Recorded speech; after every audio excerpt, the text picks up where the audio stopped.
Indian news ma wakɔ aba assign de ba wɔn kasa fidie so bio. Na maka trust before anything else na just a share na ebiem nso kwa na wo subscribe to your channel no. What's the political news there? Never governance. We catch you sa pani put of ma yet. Na pani to forma yet there. Ani na nsɛm foforɔ bi nso asan esi. Benim sɛ wo de nsɛm ade bɛn na ya na ya wote na ya wɔhwɛ na ya wɔfɛ nso so.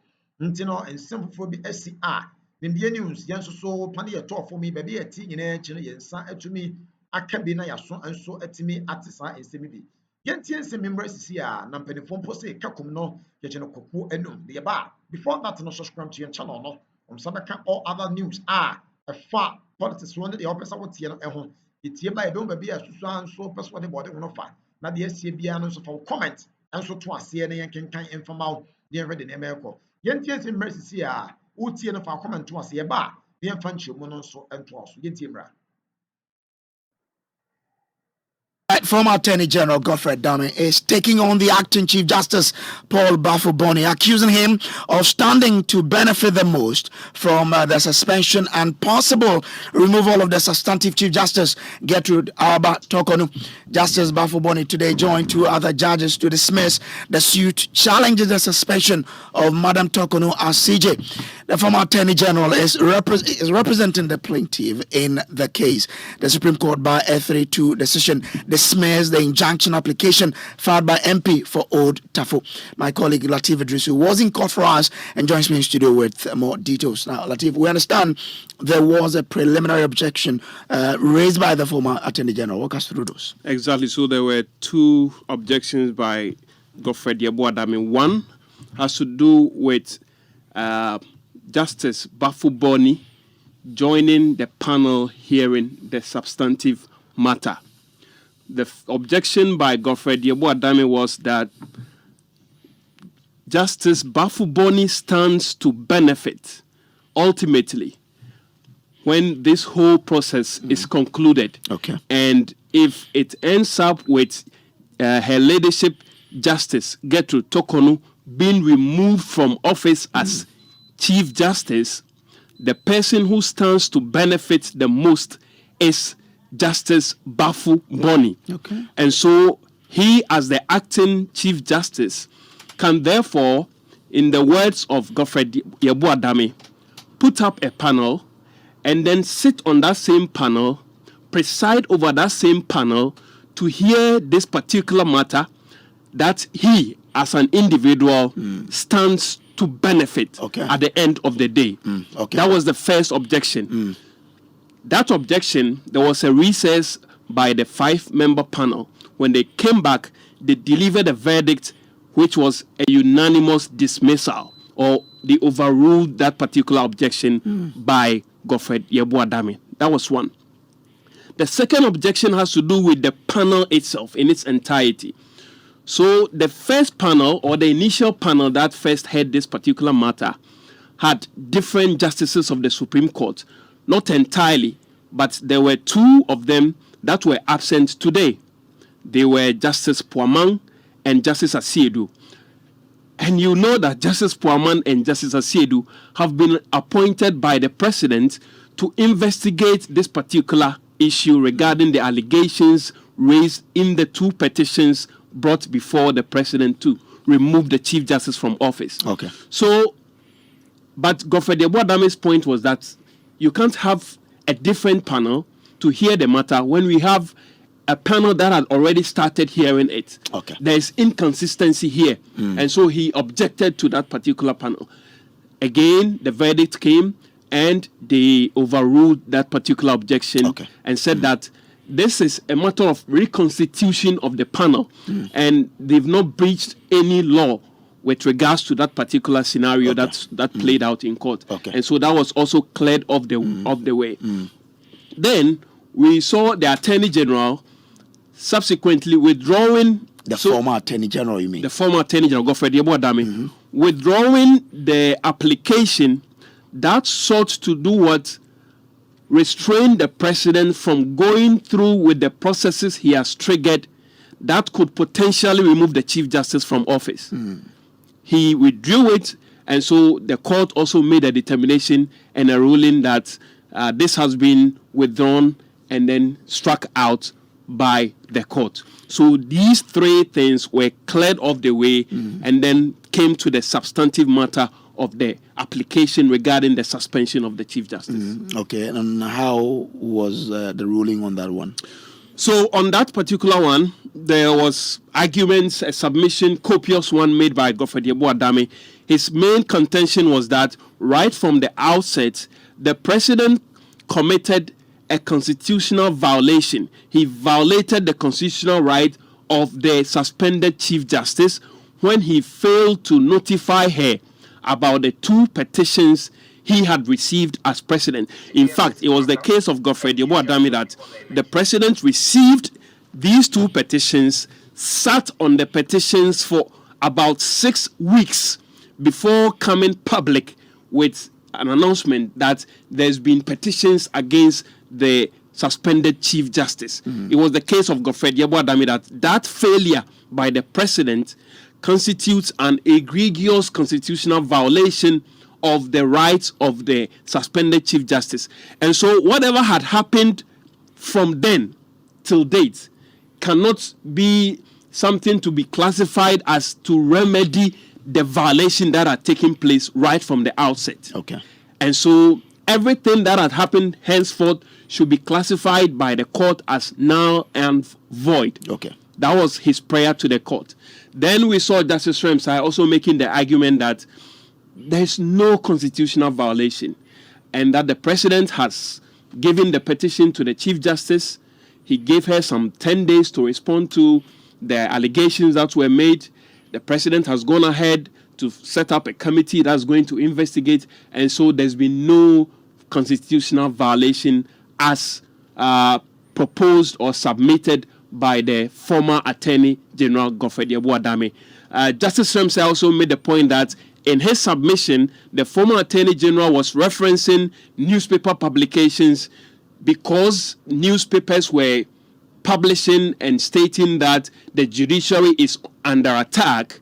The former Attorney General is basing his submission or is using that as a hook to get the Supreme Court to make a declaration in the favor of his client. Okay. That was the submission of Justice Ramsay.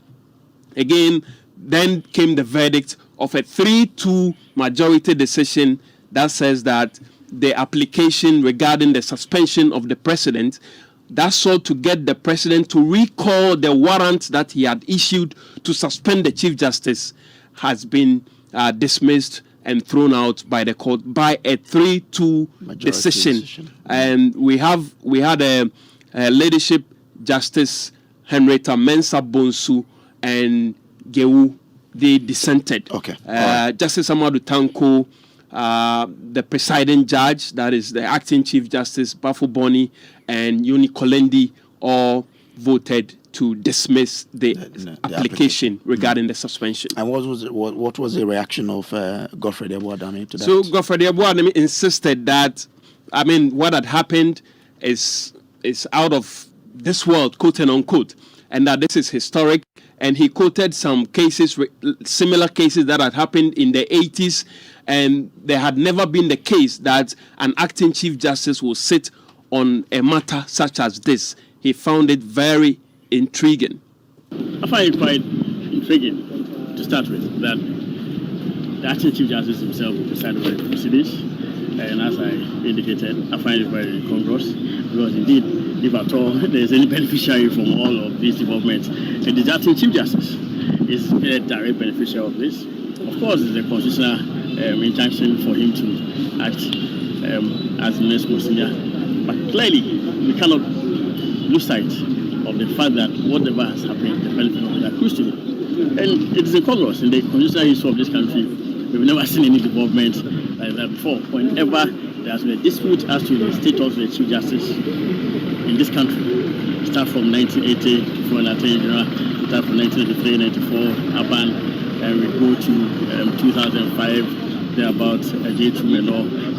The Chief Justice in question and panel the court, but never sat on the matter. So it cannot be right for the acting Chief Justice to sit on the matter.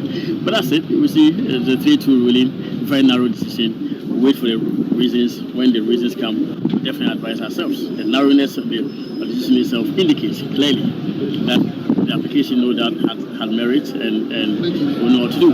Right? Your main argument, your final was the fact that the president's failure to notify the Chief Justice from the outset constitutes an egregious constitutional violation. But one of the panel members pressed you. He wanted you to point the panel to the clause in Article 146 that clearly stipulates the timeline. The reasons for the decision have not been known. Of course, clearly, I mean, the spirit of Article 146 we're talking about. In the first place, it is important to indicate. When you find the requirement for prima facie intervention made for a Chief Justice, but the Supreme Court itself imported that into Article 146 in 2005 when it adjudicated on the arbitration matter. But of course, the Supreme Court was silent on whether there ought to be notification to the Chief Justice and obtaining of his or her comment before triggering the process. And that is what is in dispute before the court. And my contention is that natural justice, all the rules of constitutionalism and all will require that there ought to be such process. Well, so, I mean, that, was the former Attorney General. But is this the end of the road for the plaintiff, who was the MP for Otafobo? So even if you catch what the former Attorney General was saying, he said they will look at and the closeness of the verdict, of the ruling, the decision by the panel is that close. And so they will look at it and advise themselves. When I caught up with Vincent Assefuah, he also made similar comment that indeed, early days yet, they will wait on the 21st of May when the full judgment is made available. They will look at it and take a clue on what to do next. Well, I don't think it's the end of the road, but let's just get the reasoning first. When you get the reasoning, of course, the 3-2 ruling suggests that the Supreme Court itself sees some reasoning in the arguments that we made in court. It tells you that argument or the reasoning that we advanced in court was quite potent.